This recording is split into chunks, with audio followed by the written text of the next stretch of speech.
करते हैं। जी, आऊज़ु बिल्लाहि मिनश शैतानिर रजीम, बिस्मिल्लाहिर रहमानिर रहीम। जैसा कि हम जानते हैं कि सूद के बाद फौरन जो अगली बात आई है वो है कर्ज के मामले में। सूरत बकरा की आयत नंबर 282 चल रही है और पारा नंबर 3 का रुकू नंबर 7 का आगाज होता है, जिसमें अल्लाह ताला इरशाद फरमाते हैं, या अय्युहल्लज़ीना आमनू इज़ा तदायनतुम बिदैनिन इला अजलिन मुसम्मन फक्तुबूहु। ए लोगों, जो तुम ईमान ले आए हो तो तुम जब बाहम आपस में लेन देन करो, और वो लेन देन भी किस चीज का, जब कर्ज खास तौर पर देने का लेन देन करो, तो सबसे पहली बात क्या है कि तुम उसको एक वक्त मुकर्रर कर लो कि इस वक्त में तुम्हें कर्ज को वापस करना है। ये सबसे इम्पोर्टेंट बात है कि अगर हम लोग कर्ज देते हैं, कर्ज लेने वाला हमें वक्त नहीं बताता कि हमने कितने सालों में, कितने अरसे में वापस करना है। अगर वापस करना है तो हम उसको किस तरह से वापस करेंगे, ठीक है, आपने किस्तों में देना है तो कितनी किस्तें देनी है, ये सारी बातें अल्लाह ताला ने फरमाया है कि उनको, सारी बातों को, वो जो मुकर्ररा वक्त है उसको मुतय्यन कर लो, और फिर उसको मुतय्यन करने के बाद फक्तुबूहु, तो लिख लो उसको लिख लो, जो तुमने मुतय्यन किया है उसको लिख लो। लिखना बहुत लाजिम है। और फिर अल्लाह ताला ने क्या इरशाद फरमाया, वल यक्तुब बैनकुम कातिबुन बिल अदल, तो जो लिखने वाला है उसको, जो लिख रहा है वो अदल के साथ, इंसाफ के साथ, दुरुस्त तरीके से लिखे, ऐसा ना हो कि इसमें कोई हेर फेर कर ले। अब ये जो आयत है, इस आयत को आयतुद्दीन कहा जाता है। आयतुद्दीन, आयतुद्दीन, आप लोग कहते हैं कि फिर आप लोगों को वो समझ नहीं आता, तो मैं कोशिश करती हूँ कि मैं यहाँ पर लिख देती हूँ। इस आयत को आयतुद्दीन कहा जाता है,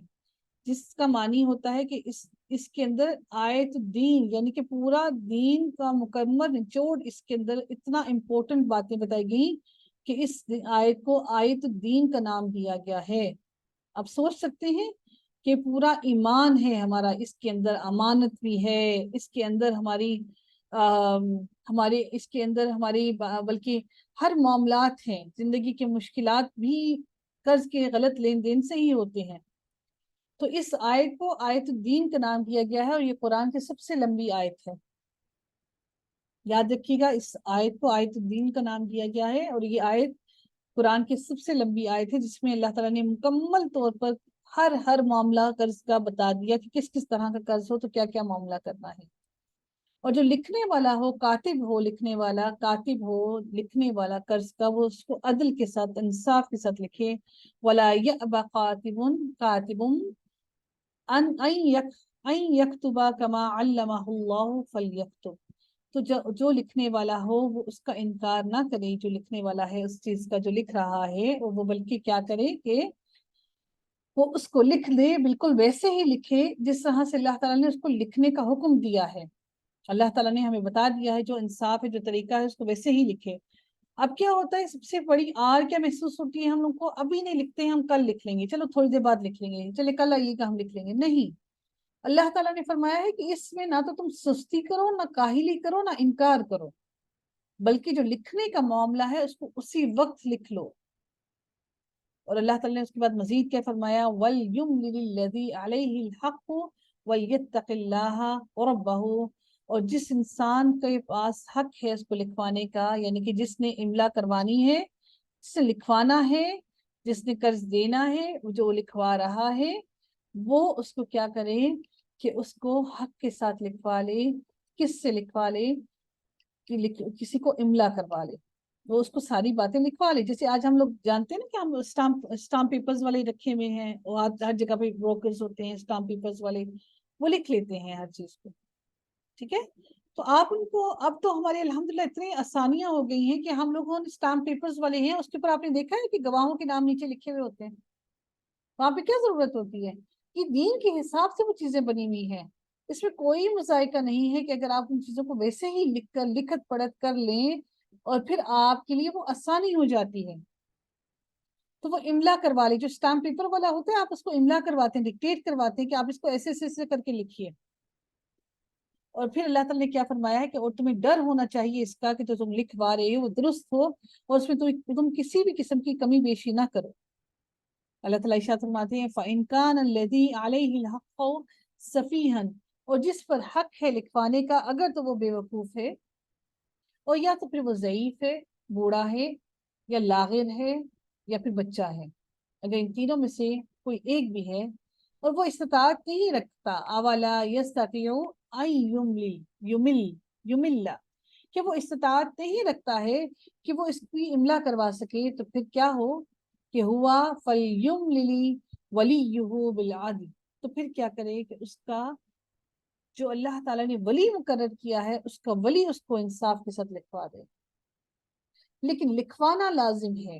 املا کروا لے، لکھوانا لازم ہے۔ ایک تو ہو گیا گواہ جو اس کو لکھ رہا ہے، ٹھیک ہے، اس کے بعد اللہ تعالیٰ نے اب ارشاد کیا فرمایا، لکھ تو لیا تم نے، لیکن اس کے بعد لکھنے کے بعد تم کیا کرو، وَاسْتَشْهِدُوا شَاهِدَيْنِ، تثنیہ کا صیغہ ہے، یعنی کہ دو گواہوں کو تم لے آؤ، مِن رِجَالِكُم، مردوں میں سے۔ اب مرد کے دو گواہ ہوں، لیکن اگر دو مرد تمہارے پاس نہ ہو تو پھر تم کیا کرو کہ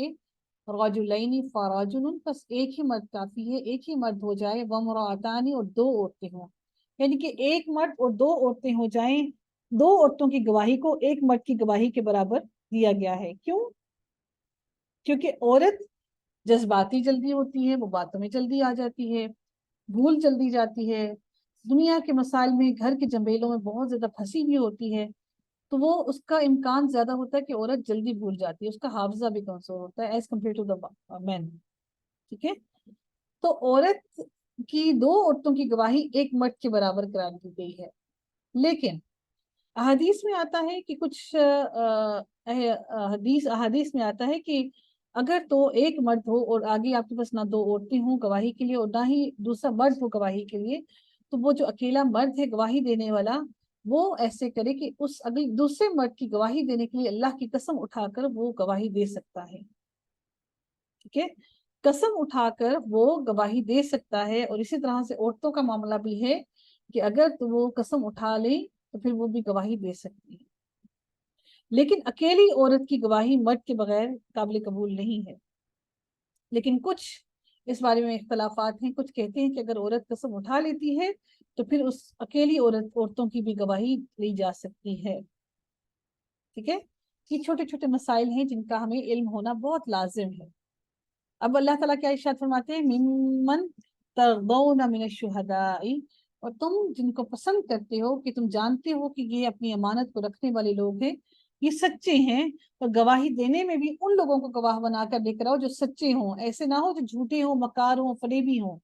ان کو اپنی گواہی کے لیے تم لے آؤ، وہ کل اپنے مقصد کے لیے اپنی گواہی کو تبدیل کر دیں گے، تو جن کو تمہارا دل مطمئن ہو تم ان کو گواہ لے آؤ۔ ان تدل، اور اگر تم میں سے کوئی احداہما، تم دونوں میں سے کوئی ایک بھول جائے، فتذکر احداہما، تو دوسرا اس کو یاد کروا دے، اگر گواہی کو کوئی ایک بھول جائے تو دوسرا جو گواہ ہے وہ اس کو یاد کروا دے کہ در حقیقت اصل معاملہ یہ تھا اور یہ گواہی تھی۔ وَلَا يَأْبَ الشُّهَدَاءُ إِذَا مَا دُعُوا، اور نہ انکار کرے جب گواہ کو بلایا جائے گواہی دینے کے لیے، پھر وہ انکار نہ کرے آنے کے لیے کہ میں گواہی نہیں دوں گا، یا پھر مجھے اتنا دو گے تو میں گواہی دوں گا۔ اور پھر اللہ تعالیٰ ارشاد فرماتے ہیں وَلَا تَسْأَمُوا أَن تَكْتُبُوهُ صَغِيرًا أَوْ كَبِيرًا إِلَىٰ أَجَلِهِ، اور نہ تم اس کو مشکل سمجھو اپنے اوپر، نہ بوجھ سمجھو اس چیز کو کہ تم ہر معاملے کو، چھوٹی سے چھوٹی بات کو بھی لکھ لو، چاہے وہ بڑی ہو یا چاہے وہ چھوٹی ہو۔ اور اس کے ساتھ ساتھ اللہ تعالیٰ نے واضح الفاظ میں فرمایا إِلَىٰ أَجَلِهِ،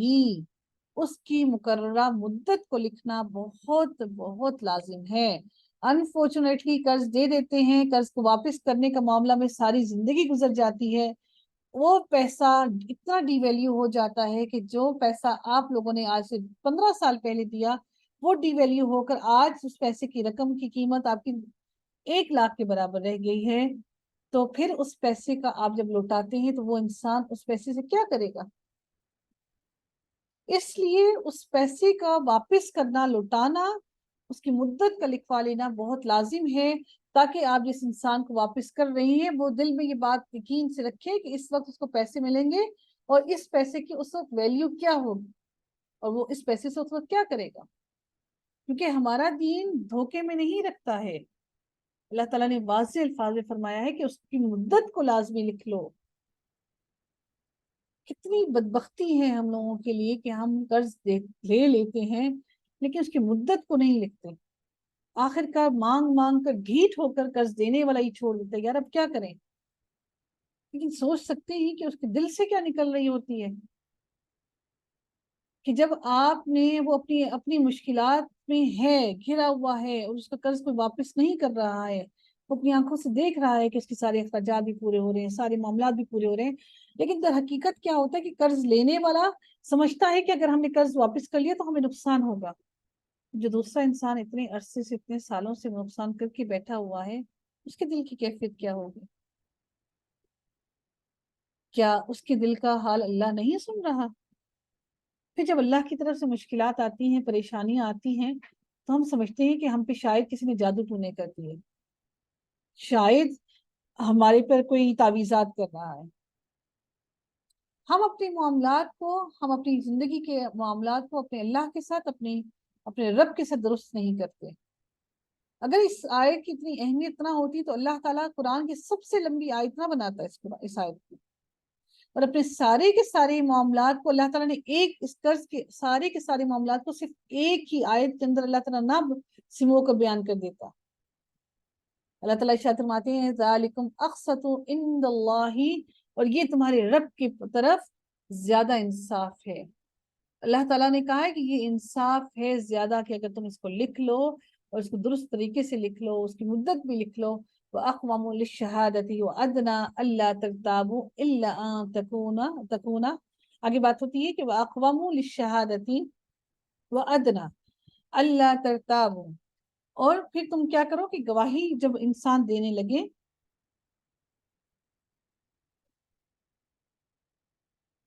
تو چاہے وہ چھوٹی ہو یا بڑی ہو، اس کو لکھنے کے بعد وہ کاہلی بھی نہ کرے، اور اللہ تعالیٰ کے نزدیک یہ بات بہت انصاف والی ہے، اور گواہی کو بھی وہ درست رکھنے والی کرے، اور شک و شبے سے زیادہ بچانے والی ہو. گواہی آپ کی درست ہو، وَأَقْوَمُ درست ہو، لِلشَّهَادَةِ گواہ کی جو گواہی ہو وہ درست ہو، وَأَدْنَى أَلَّا تَرْتَابُوا کہ ایسا نہ ہو کہ اس کی گواہی آپ کو شک میں ڈال دے کہ اچھا ایسا بھی ہو سکتا، شاید آپ نے ایسا کہا تھا، شاید یہ معاملہ ہوا تھا. تو اس لیے ان لوگوں کو گواہ بنانے کے لیے حکم دیا گیا ہے جو کہ اللہ تعالیٰ نے پہلے ہمیں بتا دیا کہ ان لوگوں کو گواہ بناؤ جو کہ تمہیں پسند ہو، تم جانتی ہو کہ یہ گواہی درست دیں گے، کہ اپنے لفظوں میں ہیر پھیر نہیں کریں گے. تو گواہی ایسی ہو، جو گواہی دینے والا ہو اس کی گواہی ایسی ہو جو درست ہو، وَأَقْوَمُ درست ہو، لِلشَّهَادَةِ گواہی کے لیے وہ اس بندے کی گواہی درست ہو، اور نہ وہ گواہی تمہیں شک میں مبتلا کرنے والی ہو.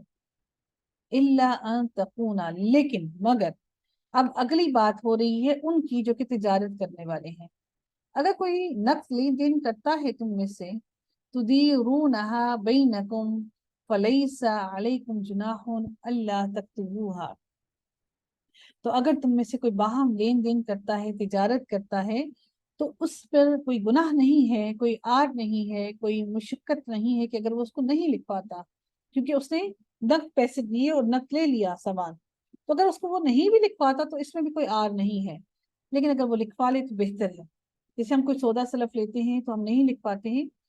اور نقد پیسے دے دیتے ہیں تو ہم نہیں لکھ پاتے، تو اس میں کوئی گناہ نہیں ہے، لیکن بہتر ہے کہ ہم اس کو لکھوا لیں کر کے اگر ہمیں واپس ایکسچینج کرنا ہو تو تاکہ ہمیں بعد میں مشکل تک پیش نہ آئے. آگے اللہ تعالیٰ ارشاد فرماتے ہیں وَأَشْهِدُوا إِذَا تَبَايَعْتُمْ وَلَا يُضَارَ كَاتِبٌ وَلَا شَهِيدٌ، اور جب بھی تم میں سے گواہی دینے والے کو، گواہ کو جب بلایا جائے تو پھر تم کیا کرو کہ اس کو تم کسی قسم کا نقصان نہ پہنچاؤ. جب بھی تم گواہی دینے والے کو، اور جو گواہ دینے والا ہے، گواہی دینے والا ہے، اور جو لکھنے والا ہے، اس کو بھی تم کسی بھی قسم کا نقصان نہ پہنچاؤ. اس کو ڈراؤ دھمکاؤ نہیں کہ تم اپنی گواہی کو تبدیل کر دو یا تم اس کو اپنے لکھے ہوئے کو تبدیل کر دو. وَإِن تَفْعَلُوا فَإِنَّهُ فُسُوقٌ بِكُمْ، اگر تو تم ایسا کرو گے، گواہ کو پریشان کرو گے، اس کو تکلیف دو گے، ضرر پہنچاؤ گے، لکھنے والے کو بھی ضرر پہنچاؤ گے، تو یہ تمہاری نافرمانی ہے اللہ رب العزت کی. اور تم ڈرو اللہ سے، اور وہ تم جان لو کہ جو تمہیں یہ سب کچھ سکھایا ہے، لکھنا سکھایا ہے، یہ سب جو تمہیں اللہ تعالیٰ نے آج تمہیں گواہی کے لیے کھڑا کیا ہے لکھنے کے لیے، تو یہ سب اللہ نے تمہیں سکھایا ہے، और तुम उसको वैसे ही लिखो जैसे अल्लाह ताला ने तुम्हें सिखा दिया है। और अल्लाह ताला हर चीज को जानने वाला है, तुम्हारे दिलों की नीयतों को भी जानने वाला है। लेकिन अगर तुम में से कोई सफर पर होता है, वाइन कुन तुम अला सफरिन, और उसके पास कोई कागज नहीं, कोई लिखने का पेन नहीं है, और उसने लेन देन का कोई मामला करना है, और फिर अब वो उसके लिए क्या करे कि अगर वो तो कोई ना पाए, लिखने वाला भी ना पाए, कोई लेन देन वाला भी ना पाए, कोई ऐसा जिसको लिख सके, तो वो फिर क्या करे, अपने किसी चीज को रहन रखवा दे। तो नबी अकरम सल्लल्लाहु अलैहि वसल्लम ने भी अपनी अपनी चादर जो है, अपनी जर्रा, नबी अकरम सल्लल्लाहु अलैहि वसल्लम, सॉरी, अपनी जर्रा जो है नबी अकरम सल्लल्लाहु अलैहि वसल्लम ने एक यहूदी को गिरवी रखवाई थी। तो अगर नबी अकरम सल्लल्लाहु अलैहि वसल्लम अपनी जर्रा जो है वो यहूदी को रखवा सकते हैं, तो हम में से हम हमारे लिए रहन रखवाना क्यों मुश्किल है। तो अल्लाह ताला इरशाद फरमाते हैं, फ़इन आमिन बादुकुम बादन, लेकिन अगर तुम में से किसी एक को भी किसी दूसरे पर भरोसा हो कि वो आ, अपनी अमानत से नहीं फिरेगा, तो फिर तुम पर कोई आर नहीं है कि तुम उस अमानत जिसको सौंप रहे हो, उस अमानत को वैसे ही दे दो उसको। अच्छा, एक और मैं इम्पोर्टेंट बात आप लोगों को बताती हूँ कि अगर कोई इंसान किसी को अमानत देता है, तो अब अगर उस अमानत से अगर कोई गिरवी रखवा देता है चीज, अब जो चीज गिरवी रखवाई हुई है वो उस इंसान के हाथ में उसकी अमानत है, ठीक है। अब क्या है कि अमानत है, लेकिन आपने उससे जो आपको फायदा मिलता है, वो फायदा उस मालिक के पास जाएगा। फॉर एग्जाम्पल, अगर आप किसकी मैं एग्जाम्पल लेती हूँ, अगर किसी ने किसी के पास बकरी या गाय, अगर कोई चीज उसने रहन लिखवा दी है अपनी, तो उस बकरी या गाय से जो दूध वगैरह हासिल होता है, वो उसकी उसका जो फायदा होगा वो उसके असल मालिक को होगा। लेकिन जो जिस इंसान ने उसको लिया है, रहन रखा है, अगर उसका कोई खर्च होता है, उस पर खर्चा करता है, जैसे खाना खिला रहा है सब कुछ, तो वो अपना खर्चा निकालने के लिए वो खर्चा निकाल सकता है उस जानवर में से, यानी कि अपना जितना उसका खर्चा हो रहा है उस हिसाब से वो दूध ले सकता है। लेकिन जो बाकी की जो दूध है होगा वो उसके असल मालिक को ही जाएगा। तो याद रखिएगा कि अगर किसी के रहन रखवाई गई चीज होती है, तो अगर उससे कोई नफा हासिल होता है, तो उसका नफा उसके मालिक को जाता है। उस इंसान को नफा नहीं जाता है जिसके हाथ में वो चीज रहन रखवाई गई है, क्योंकि वो उसके पास अमानत रखवाई गई है। जब भी वो पैसे देगा उस अमानत को वापस ले लेगा, ठीक है जी। आगे देखते हैं जी, अल्लाह ताला इरशाद फरमाते हैं कि और जब तुम्हें अगर तुम में से किसी दूसरे पर अगर तुम्हें यकीन हो, भरोसा हो कि वो अपनी अमानत से नहीं फिरेगा, तो फिर इसमें कोई आर नहीं है कि अगर वो कोई चीज रहन नहीं भी रखवाता, तो फिर वो उसको वैसे भी कोई चीज दे सकता है। वल यत्तकिल्लाह रब्बहू, और डरो अपने रब से, और अपने रब की डर और खौफ अपने दिल में डाल लो। और अल्लाह ताला बड़ी वाज़ेह अल्फाज में फरमाता है, वला तक्तुमु शहादता, और तुम ना छुपाओ शहादत को, गवाही को। और अगर तुम में से कोई भी गवाही को छुपाता है, तो दर हकीकत उसका दिल गुनाहगार है। क्यों दिल गुनाहगार है? नबी करीम सल्लल्लाहु अलैहि वसल्लम ने फरमाया है कि इस दिल के लिए फरमाया है कि दिल वो चीज है जो, अगर दिल जिस्म के अंदर वो लोथड़ा है गोश्त का, जो दुरुस्त हो गया तो सारा अमल और सारा जिस्म ही दुरुस्त हो गया। अगर ये दिल खराब हो गया तो सारा जिस्म और सारा अमल ही खराब हो गया।